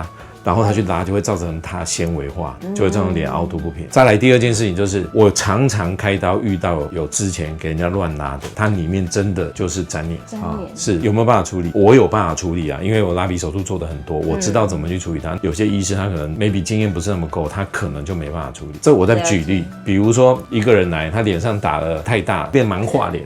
不要说太大，因为觉得他还没有打就先蛮化了。什么意思？脸变得很大，或者是他里面之前呢打小针美容，那有些医师因为经验不够，我们就有办法取，因为我们做的够多。再来，他用的手术方式也有差，因为大部分手术拉皮只做到这里，这一区他做不到，他当然没办法处理。那像3层式拉皮是从这一区到这一区每一层都会做，好，那就像我们的脸呢，就像三明治一样，它是一层一层的。那3层式拉皮呢，它就是把这一层一层的，我们会把中间我们不要的东西去把它清除，让它变干净。所以同样有些医师听到里面有埋线，他就没有把握可以做，可是对我们也这都不是问题。所以这一题它的答案是你拉线会不会导致以后手术困难？首先帮你拉线的医师要对构造够了解，他做的方式是对的，就不用担心。第二个，如果你说怎么办？我之前已经被拉过了，那我还可以手术拉皮吗？那你就要找一个手术经验丰富的、不怕这个问题的、有办法处理的医师来处理你这个问题。好，所以这是第一个问题。第二个，线会不会造成凹凸？甚至造成永久性的凹凸。现在用的线呢，大部分都是可吸收的，但几年前市面上是有一些不可吸收的线，它也是合法的。我举个例啊，坦白说哈，因为当然会觉得你脸上有不可吸收线怪怪的，但是在医学上来讲其实是没有关系。什么意思？比如说你今天隆鼻的人，那个隆鼻放进去的东西是可吸收吗？不可以嘛，所以它一直在那。你下巴会吸收吗？不会啊。你放额头不会啊。那会怎么样啊？也不会怎样，它跟你人体相容，所以不可吸收线它其实跟你的人体一样是相容，坦白说也不会怎么样。那只是这几年，当然大家有些人会想说，我脸上放了不可吸收的东西会不会就觉得怪怪的？所以现在大部分市面上几乎都是可吸收的线。可吸收跟不可吸收的线，你如果没有拉好，是有可能会造成凹凸的。那可是呢，大部分的凹凸呢，有时候你会听医生说没有关系啊，等半年那个线慢慢吸收了就好了。但真的是这样吗？其实我们来看一个很有趣的东西。好，我们来看一下这张脸。我们把这张脸标成这个我们的脸呢依照韧带的排列这个是上颞韧带眼眶固定韧带、颧弓韧带、咬肌前韧带、下颌韧带，刚好把我们脸分成内侧跟外侧，内侧脸跟外侧脸。我为什么要特别提这个东西呢？第一件事情就是我们如果线呢拉提要有效，一定要跨过韧带。如果你今天线拉提呢，我们看就像这个是内侧脸，这是外侧脸。如果我们今天线拉提只是从外侧这样子拉，好，你现在就看衣领，我现在很大力拉了，有没有？哇，这里拉得好紧哦，可是你看它的法令纹几乎没有动，看到吗？改善很有限，对不对？改善有限，因为这里被韧带挡住，从这儿这个就像是一堵墙一样，把我们的脸分成内侧跟外侧。好，你想想看，你今天隔着一堵墙拉线，跟你这个线直接穿过这个墙来拉，那个力量的传递一定差很多。这张帅脸，拜托，这什么态度？但我不是自恋狂，我这是不得已的。我给大家看像这个是很长一些医师他拉线用的路径。我刚刚说了我们拉线一定要跨过韧带才有用，但是跨过韧带的条件是不能走得太浅。什么意思？来，我们来看看这个动画，这个是我们的脸这个是皮肤，这个是皮下脂肪，这是深层的部分，这里红色这一条就是筋膜。所以我说我们的脸呢有3个层次，像三明治。最上面这个皮肤跟皮下脂肪就是三明治最上面的那一块面包，中间红色的这个筋膜呢，就是三明治中间夹的火腿，然后最下面这个深层呢，就是三明治最下层的另外一层面包。所以我们脸就像是一个三明治一样分3层。那这个韧带呢，你看这个像树一样，这个是韧带。这个韧带是什么呢？它就是从骨头，从最底下这骨头长出来的一个触手。这个触手呢，它穿过一层一层的组织，你可以想象有一个三明治，最底下呢有一个触手穿过这个三明治，一层一层的固定什么？它抓住这一层的东西，把它固定在骨头上。所以我们脸的道理很简单，就是这些韧带从骨头长出来，穿过这3层的构造，把它 hold 住在脸上。所以我刚刚前面给大家看了，我们脸上有很多韧带，我们脸就是靠这些韧带把这3层的东西固定在脸上。好，重点来咯，这个韧带呢，它越走到表浅的时候，它会像树干一样这样分开。那如果这个时候你在拉线的时候，你都是走在浅层，你会发现这个导沟有没有？你看这个导沟，我们线上面有一些导沟嘛，它就会勾到这个树枝，勾到树枝会发生什么事？你看啊，勾到树枝，它一拉，用力一拉，哇，这里就凹下去了。我要讲的意思是，我们一定要跨韧带，没错。可是你在跨韧带的时候，如果你走错层次一拉，哇，它就凹凸了。那会发生什么事？最常发生的时候就是它勾到了这个韧带，它脸就凹下去了。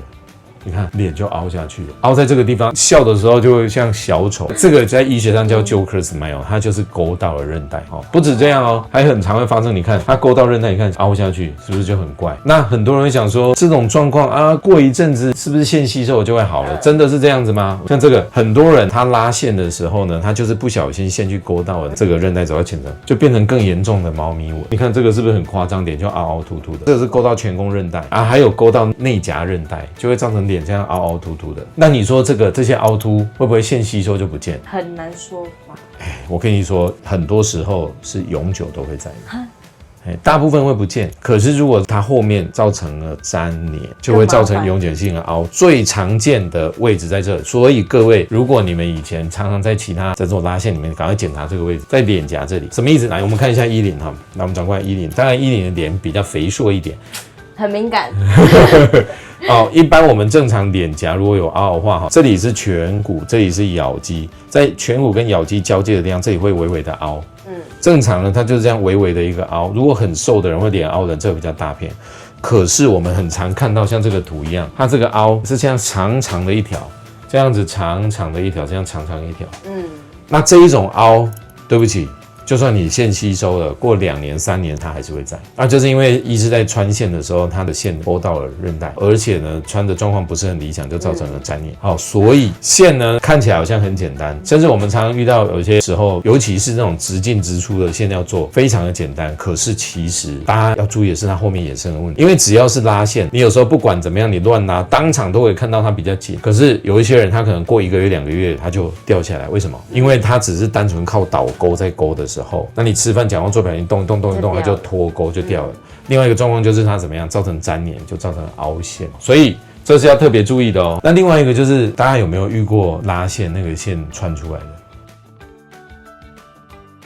顶住了，有给大家看一些照片，这个线顶在这个嘴角这个地方，一颗在这个地方，然后摸到就会痛。为什么会顶在嘴角？我跟你讲为什么？因为他们那个线的做法就是用那个直进直出的线，它就这样。一般的做法很多医生他做线是这样，他就这样线拉到嘴角这里，他想说要勾这个木偶纹这里嘛。好，结果你笑一下，笑的时候，他笑的时候是不是这里肉往后缩？于是这个地方的肉就勾到了这个地方的倒钩，然后没有表情的时候，他一收回去，线就被拉扯下来，再笑，哇，又勾到上面这个钩，然后再放松，它又被拉下来。于是这个线就顶在那里了。所以我一直说这一种直进直出的线，它是非常不稳定的，一定要像我们做那种八字那种环形的线、套索线。大家可能不知道八字到底怎么做，套索是什么？赶快下去看这个影片的连结，有在解释什么叫八字，什么叫套索固定。好，我们再看到，你再看，你看到线顶出来，很常见。所以有些医师就说，哎呦，既然这个笑的时候会这样勾到，然后穿出来，勾到穿出来。那我们就把线做到侧面就好了，就不可能会有这样子被拉扯的问题。我刚刚讲啦，你的线做侧面没有做到内侧，就像我们再看一次110，你做外侧，我很用力拉，怎么拉？你们看法令纹、木偶纹还是在那里啊，所以做外侧它效果很差。这种要解决唯一的方法就是八字环形的固定的方式。好，你看这个好多像你看这个，这个是什么？这个都不是在我们诊所的啦，还没穿出来顶在那里，然后结果医生跟他说，我们等一阵子线吸收以后就好了。结果他就顶啊，有一天那个线就穿出来了，里面就一个洞，然后后来把线拿掉来不及了，它里面就变成一个超可怕的那个疤痕跟痘疤。所以线穿出来除了很奇怪之外，摸到会痛，最好要处理。你如果等了它自己在那边吸收，如果在它还来不及吸收之前，它就穿出皮肤了，就很恐怖。然后我给大家看这个东西，不是跟大家说线很危险，不要做。今天打玻尿酸有人失明啊，也有人坏死啊，可是你就不打了吗？不打就老了嘛。所以我要说的是说，其实做线它是很安全的技术，但是要会做，要选对，不要被当白老鼠，很重要。那我们刚刚讲到一件事了。如果你有这个线的问题顶到了，或者是勾到导致凹陷，那怎么办？等它时间让它自己吸收。很多医师会这样跟你说，为什么他会这样说？因为他没有把握可以拿出来。不会处理。对，不会处理，所以它等它吸收。可等它吸收有什么风险？我刚刚说了，如果线是顶在那，在它吸收之前就穿出来，会造成非常可怕的疤痕啊。如果我们前面讲那个凹，如果在它吸收前它已经粘连了，那个凹就是几年都不会消。好可怕。所以遇到这种问题，我们要取出来。问题是很多时候医师他埋完线是取不出来的，为什么？因为他的线他就只是单纯靠导钩这样勾着。可是假设比如说像刚刚这样，我刚说他慢慢被扯下去，它的固定点已经跑下去了，它根本就捞不出来。但是我们在做八字的时候，我们很强调套索固定。所谓的套索固定呢，它可以有很明确的固定点，每一条线它怎么固定的，我们都找得到，而且它是不会移动的。所以如果我们真的要把线拿出来，是拿得出来，非常的重要，它可逆。如果今天做八字，它是可逆的，这很重要。八字线因为它这种特殊的这个套索固定，所以它可以拿得出来。好，再来。另外一个问题，也很多人问说，我拉线完可不可以做其他仪器？可以吗？首先其实我们有时候遇到说，客人拉线完再做电波，其实我觉得这件事很奇怪。你如果线拉得够强了，干嘛还要做电波？好像也是哦。其实只是为了要赚更多而已啊。尖端科技的结晶，你一定要试看看。其实一个有效的疗程应该就要到位啊。再来是有些人他说，那我之前在其他地方已经拉完线，我就觉得它不够强，我现在想要做电波、音波，可不可以？这里面有一个很重要的点，首先，如果你脸的线是埋在浅层，你做这些仪器的时候，加热的时候会导致受热不均匀，有可能会烫伤。啊，真的？那当然，因为我们用八字线是走在深层的时候，就不用担心这个问题。所以我一直说浅层埋线它其实很简单，很多人都是走浅层，可是浅层埋线有很多它的缺点，它的效果不尽理想，然后它容易造成凹凸，然后你以后要做什么仪器，打什么雷射可能会有影响，可能就会有观众问说，那为什么大家不做深层？因为要看医生会不会做。对，要看医师。好，拉完线以后脸看起来变得更大。当然，我们现在看一下画面中这个动画，这有两个动画分别在解释为什么浅层埋线会造成脸更大。你看像这个第一个动画拉完，要颧骨变得更凸。好，那我们再看下面这个动画是在拉下脸，它拉完以后结果这个皮啊这些组织都堆积在脸颊、咬肌这样，让脸看起来更宽。为什么？我刚刚讲一件事，我们的脸呢是有3层，就像三明治一样。那这3层呢，它是互相滑动。如果你今天只是做浅层的埋线，你把最上层这个面包啊，三明治这个面包，把它往旁边拉，一定拉就是这样拉嘛，把它往旁边推，这一层组织通就堆在侧面，那脸就会看起来更大更宽，更大。这是你要的吗？不是嘛？所以我们有另外完全不同的做法。其实3代八字线是这样，3代八字线它的绕法是这个样子，它是这样子绕。那这样子绕的时候，我们就可以把这个三明治这3层一起把它固定好。第一个好处是它绝对不会掉，绝不会掉，也不会因为你讲话吃话做表情会掉。第二个，这个三明治我把它固定锁好，或者是你可以想象像寿司上面捆着一个海苔，你把它固定好。固定好的结果呢，它是不是收缩变紧？除了你的组织会变比较紧实之外，它这种做法就不会有那种推挤到旁边变大的状况。所以反而做完3代八字以后，等到恢复期过的时候，脸是变小。所以这个跟浅层埋线的观念是不一样的哈。其实我每次到国外演讲，每次结束完，我都会放一大堆这个术前说，然后在那边闪，然后最后就会这样，这些不同人照片就会变成那个字，变这样，有没有看到上面的字？那我今天给大家介绍这个观念，希望大家不要被话术。欢迎收看打破医美缪斯。各位大家好，其实我等一下要出国演讲，对，趁着空档赶快。你会想我们吗？会。我们这么可爱，对不对？我们之前讲了很多各式各样疗程要注意的事情，大家去看一些影片或是去诊所都会一直跟你讲说，哇，我们做这个多好多好，会怎么样多好多好。可是很少人会告诉你说，你做这个没有效啊。我今天又要跟业界作对啊，不是。大家知道我线做很多，我应该是台湾最早拉线的那几位医师。说我线做最多，应该大部分医师也不会反对哈。之前有医师就叫我线王嘛。可是我今天讲的题目，很奇特，哪些问题拉线是没有效的？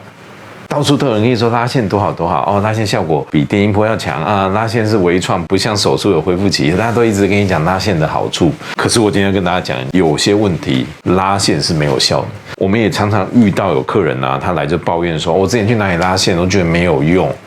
怎么会这个样子？这里面有一个关键的地方，假设这个是线，线上面有导钩或是有铃铛，基本上线的原理就是一端钩上面，一端钩下面，勾住，这就是拉线的原理。可是这种方式其实有很多的问题跟缺点。什么问题呢？你想想看，你只是靠着导钩或是铃铛这样勾着，有时候你表情比较多，动作比较大，嘴巴张比较开，哇，那个线可能就这样脱钩就没效了。所以有些人会说啊，线才1-2个月、2-3个月就掉下来，有没有可能？有可能。我很常遇到有些人去拉上颚，用线拉，我一开始很有用哦，但是很快就没效。对，你常常听到有客人抱怨说，机器人地上这样拉，为什么？因为眼睛它每天会眨动1万次，而且你没办法控制，所以它很快脱钩。这就是为什么这种拉线的方式它效果会比较差。像我们拉线，同样的线我们是这样做，用这种环绕的方式、套索的方式，你不管怎么动，它都不会松脱，那当然比较持久。所以，首先拉线，有些人没效是跟你拉线的方法有关。可是我今天要谈的有些人他的状况根本就不该拉线。就很像我之前说，其实音波、电波它效果很好啊，为什么有些人他会抱怨效果不好？因为他就不适合嘛。那哪些人不适合电音波呢？我们可以看之前影片。我们今天现在讲哪些人他的问题是拉线没有效的。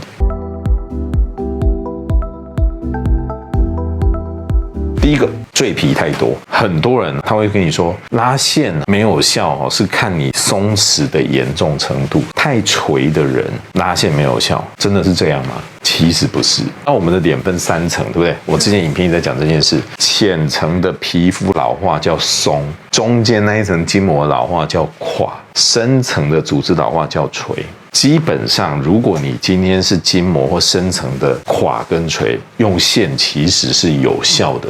你很垂，我一样有办法用8字线，用刚刚我说的这个方式，用环绕的方式。你今天中间那一层筋膜垮了，深层的组织垂了，我一样有办法把你吊上去。可是，如果你今天是赘皮太多，用线效果就很差。所以不是说你很垂就没有办法拉线，不是，是你的赘皮太多，你不适合拉线。很多人问说什么叫赘皮太多？我给大家看一个影片哦，大家看这个皮有没有？你看这个皮哦，看到吗？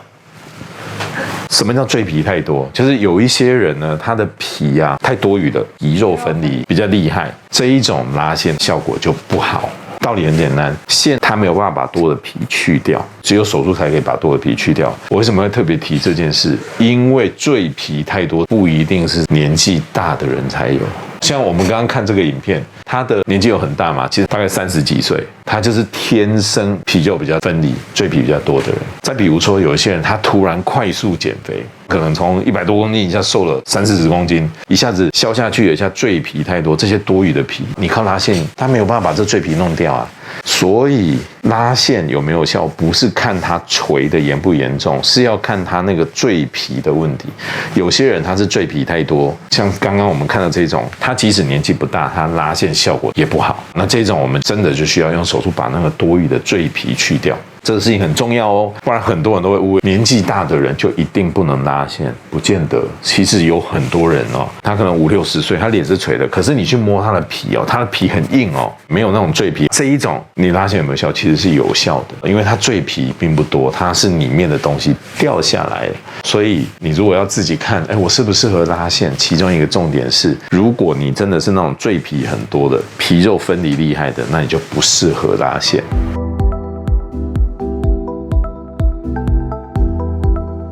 第二个问题，有些构造它是用线拉不动的，其中最有名的就是这个东西，就叫涡轴。各位看我频道的人可能已经听到这个词很多了，不过可能还有很多人不知道什么是涡轴，甚至有些医师他也不知道什么是涡轴。涡轴是什么呢？就是嘴角外侧，有些人呢这个地方会有一个鼓起来的小凸点。我们知道酒窝是凹进去的，涡轴颠倒它是凸出来的，它的位置呢就在我们嘴角旁边这个地方，不是每个人都很明显，有些人这个位置会比较鼓。其实有涡轴的人，他年轻的时候就有了，他随着年龄会更明显。所以大家可以去看，你如果没有这涡轴的问题，你70岁也不会有涡轴一样啊。有些人他有酒窝，有酒窝他小时候就有了，你小时候没有酒窝，你长大突然会跑出酒窝来吗？不会嘛，对不对？你小时候有酒窝，长大以后也会有酒窝，只是那个酒窝会慢慢变垂，变得越来越长。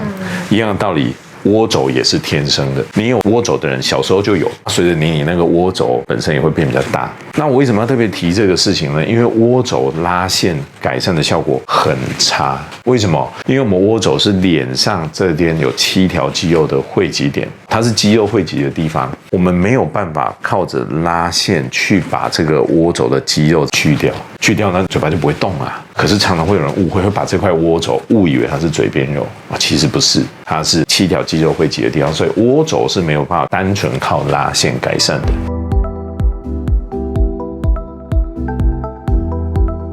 第3个，肌肉的问题没办法靠拉线改善。什么叫肌肉问题？肌肉就是你动的时候。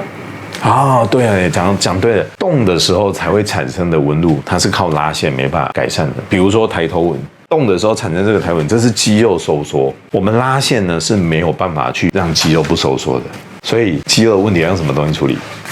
还有肉毒。对，肉毒才是针对肌肉，因为肉毒可以麻痹肌肉，但线不能麻痹肌肉，所以肌肉的问题不能靠拉线处理。像我刚刚讲的抬头纹，你动的时候才会产生的纹路，拉线会改善吗？不会。一样的道理哦。有些人说，我这个地方鱼尾纹很厉害，我是不是这里拉线上去就不会有鱼尾纹的？也不是，因为线没办法改变肌肉的拉扯。还有比较常会被误解的，像什么地方呢？在笑的时候会产生这样一个细纹，一种肌肉型的法令纹，这个拉线有没有效？完全没效，完全没效，因为拉线没办法改善肌肉的拉扯。可是很多人会有一个错觉哦，他就说，我发现这个细纹，我这样用力拉就不见了。这个时候呢，请把这个视线放到我的胯下哈。不要误会，比如说这是我们的脸皮，我们脸上有些地方它凹凹凸凸，它会凹通常有2个原因，一个原因呢就是来自于底下有肌肉的拉扯，因为肌肉在底下拉，所以它就凹下去了。很多人误解一件事我只要把它拉平了，这个凹就不见了。你今天如果单纯把它拉紧，你用线拉紧了，这个肌肉会因为这样就不跟它产生作用吗？不会，肌肉只要一收缩，一样会把它拉下去，就像我们这个影片一样。你只要肌肉一收缩，那个纹路就会出来。所以你拉线处理这个肌肉纹路有没有？没有用。很多人都知道拉线对抬头纹没有用，可是很多人不知道肌肉型的法令纹拉线也没有用。除了这个之外，更常误解的还有一种纹路。很多人笑的时候，这有一堆纹路。我们看一下这个照片刘德华大帅哥嘛。那你看马云大企业家嘛，他们2个笑的时候，脸颊旁边就会像波浪一样这样产生纹路。很多人也会误会一件事，这个我是不是拉线就会改善？不会，因为它一样是肌肉拉扯造成的，它是笑肌拉扯造成的，拉线会不会改善？对不起，不会。这样讲大家可以理解了。我们抬头纹可以拉线改善吗？不行。那我们肌肉型的法令纹可以靠拉线改善吗？不行。同样的道理，我们笑的时候才会产生这样波浪式的、涟漪式的纹路，会靠拉线改善吗？不行。这种纹路怎么办？有什么方法可以解决？有，我们其他影片有讲如果你找不到其他影片，你可以直接赖或微信我们的小编。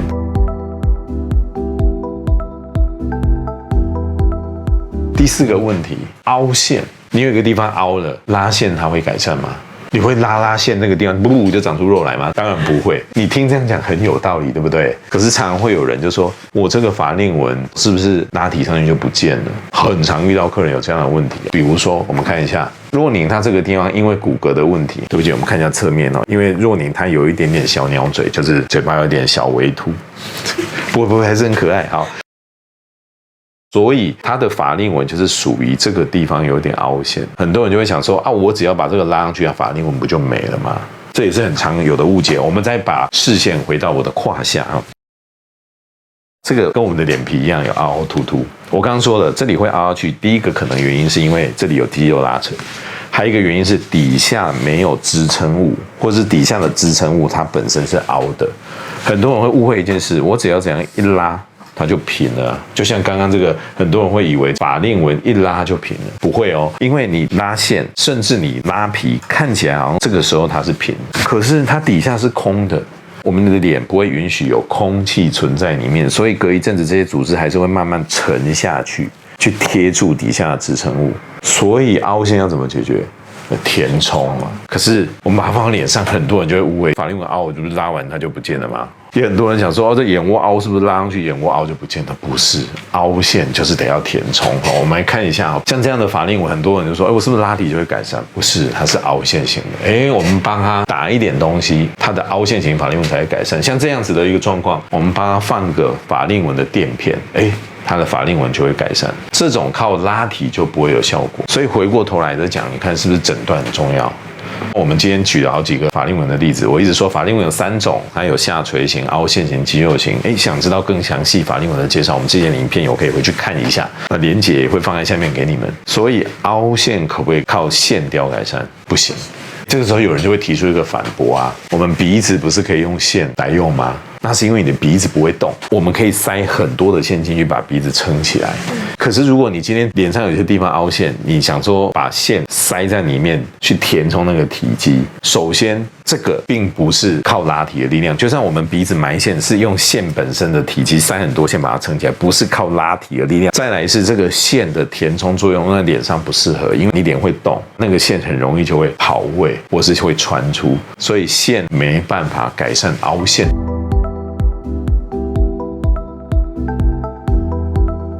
另外一个问题，脖纹，我们来看一下哈。若琳她这里有几条脖纹，很多人就说我这个脖纹是不是靠着拉提就会改善？脖纹有2种，一种是直的，一种是横的。像这种横的脖纹，你看我做一个动作，把它拉紧，甚至我两边用力拉、用力扯，脖纹都不会改善。为什么会这样？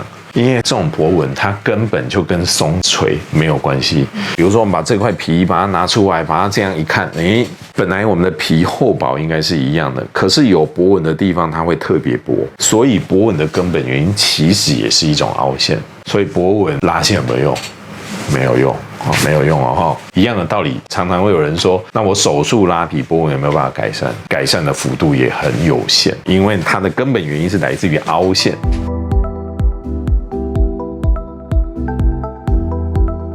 所以要提一个比较特别的问题，有些人呢脸是下垂的，他去拉线呢，他发现怎么拉效果都不好，那后来介绍到我这边来，我们帮他做深层的拉提，他就觉得效果很好。为什么会有这样子的差异？不是都是线吗？我给大家看一个影片，你看他这里是不是有嘴边肉？这个嘴边肉是不是像一颗小球？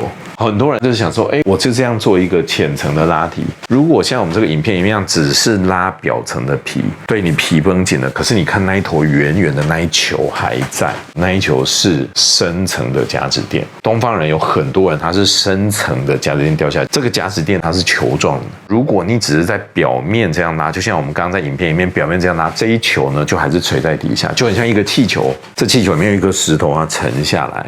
如果你只是用浅层的线在拉，浅层的这个气球一拉紧了，这个石头还是沉在底下。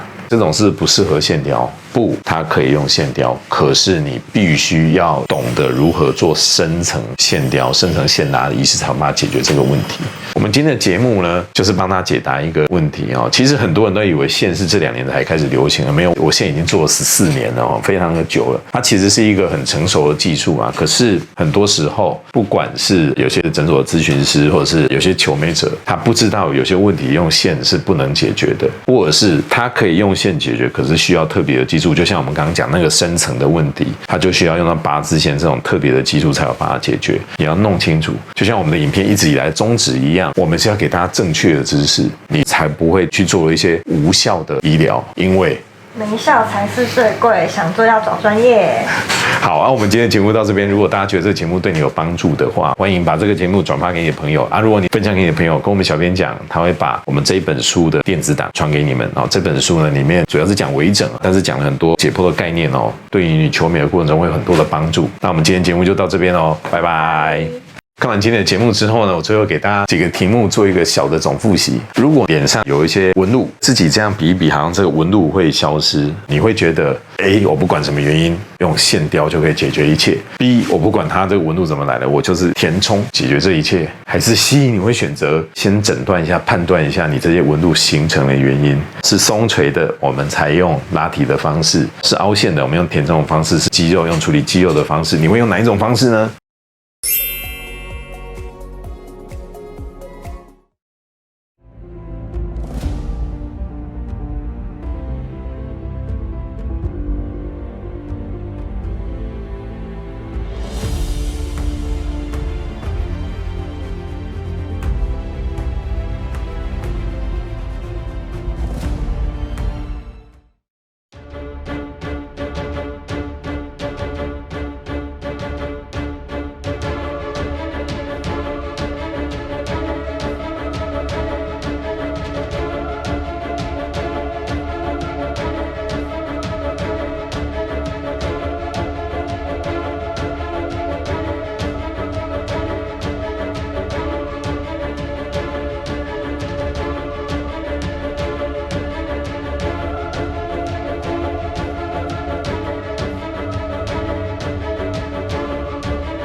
今天的影片之后呢，对你是不是很有收获？你要不要确认一下今天这个影片你到底吸收了多少？赶快来做以下这些题目哦。